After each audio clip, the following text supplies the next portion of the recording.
Évangile de Jésus-Christ selon saint Luc, chapitre 1, des versets 57 à 66. Quand fut accompli le temps où Élisabeth devait enfanter, elle mit au monde un fils. Ses voisins et sa famille apprirent que le Seigneur lui avait montré la grandeur de sa miséricorde, et ils se réjouissaient avec elle. Le 8e jour, ils vinrent pour la circoncision de l'enfant. Ils voulaient l'appeler Zacharie du nom de son père. Mais sa mère prit la parole et déclara: Non, il s'appellera Jean. On lui dit: Personne dans ta famille ne porte ce nom-là. On demandait par signe au père comment il voulait l'appeler. Il se fit donner une tablette sur laquelle il écrivit: Jean est son nom. Et tout le monde en fut étonné. À l'instant même, sa bouche s'ouvrit, sa langue se délia. Il parlait et il bénissait Dieu.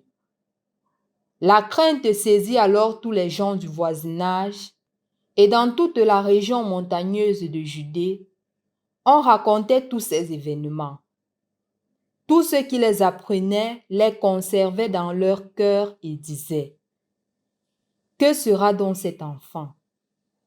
En effet, la main du Seigneur était avec lui. Au nom du Père et du Fils et du Saint-Esprit, Amen. Loué soit Jésus-Christ.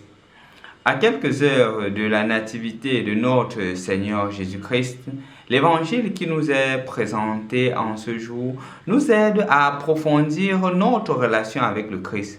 Non seulement à l'approfondir, mais à savoir que rien n'est impossible à Dieu. Je crois que on pourrait, en ce moment, grandir dans cette conviction-là que rien n'est impossible à Dieu. On se rappelle clairement que Élisabeth n'était pas jeune quand elle accouchait. Elle avait déjà dépassé l'âge. Zacharie aussi avait déjà dépassé l'âge.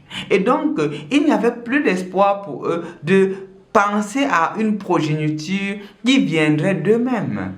Ils pouvaient adopter parce que dans la culture juive, tu prenais un enfant qui était le tien, il vivait sous ton toit, il devenait automatiquement ton enfant. C'est qu'avec la modernité maintenant, il y a les actes de naissance. Avec les actes de naissance, on se met à distinguer ce qui n'existait pas dans les premières communautés chrétiennes à l'instant et bien avant les premières communautés chrétiennes, même au temps de Marie, au temps de Jésus. Et donc, ce qui se passe maintenant, c'est que Marie a au monde Jésus et on parle de la naissance du précurseur, la naissance de Jean le Baptiste. Et donc, chers frères et sœurs dans le Christ, je voudrais donc t'inviter. Est-ce que tu crois fermement que rien n'est impossible à Dieu? Est-ce que tu crois que si tu fais confiance au Seigneur, quelle que soit la situation, le Seigneur te viendra en aide? De la même manière qu'il est venu en aide à Élisabeth, tu crois fermement que le Seigneur te viendra en aide? Le danger parfois, c'est que on essaie de demander quelque chose au Seigneur, une fois, deux fois, trois fois. Quand le Seigneur tarde à répondre, on se met à dire que le Seigneur ne veut pas nous exaucer. On change, on se met à s'ouvrir à d'autres possibilités, oubliant que rien n'est impossible à Dieu. L'histoire d'Élisabeth en ce jour nous rappelle une fois de plus que rien n'est impossible à Dieu. Et chacun d'entre nous devrait y croire. Crois fermement que rien n'est impossible à Dieu. Quelle que soit la situation que tu traverses, quelle que soit la difficulté dans laquelle tu te trouves, le Seigneur est toujours là avec toi. Et tu lui demandes quelque chose. Si tu le lui demandes de tout cœur, si tu le lui demandes avec persévérance et foi, tu seras exaucé. Rien n'est impossible à Dieu. La deuxième chose que nous remarquons dans l'évangile de ce jour, c'est l'action de grâce de Zacharie. La première parole qui sort de la bouche de Zacharie, c'est de dire merci au Seigneur. Est-ce que quand le Seigneur agit dans ta vie, tu lui dis merci?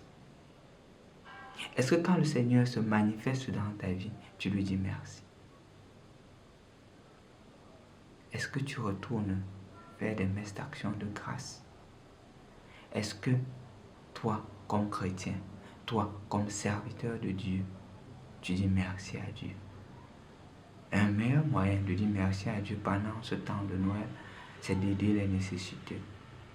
C'est de permettre aux pauvres d'avoir la joie de recevoir Jésus. Je me rappelle clairement une jeune fille avec qui nous allons souvent organiser le Noël dans leur famille. Nous choisissons quelques familles démunies et on va organiser le Noël. Et il y a toujours une personne qui s'habille en Papa Noël. Voilà que quand elle nous voit, elle dit que voilà Papa Noël, voilà Papa Noël, voilà Papa Noël. Et elle sait déjà que chaque année, il y aura Papa Noël qui viendra lui donner son petit cadeau. Elle grandit dans cette conscience-là.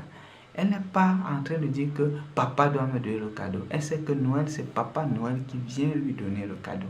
Elle a cette conscience que Dieu vient la visiter. Et c'est ainsi que quand elle est dans les situations difficiles, elle prie. Elle prie tout simplement en disant que le Seigneur va me donner le cadeau. Seigneur, fait que quand Papa Noël vient aujourd'hui, quand Papa Noël vient cette année, il m'offre ceci. Fait que quand Papa Noël vient cette année, il m'offre cela. Voilà. C'est ce que l'enfant a dans le cœur.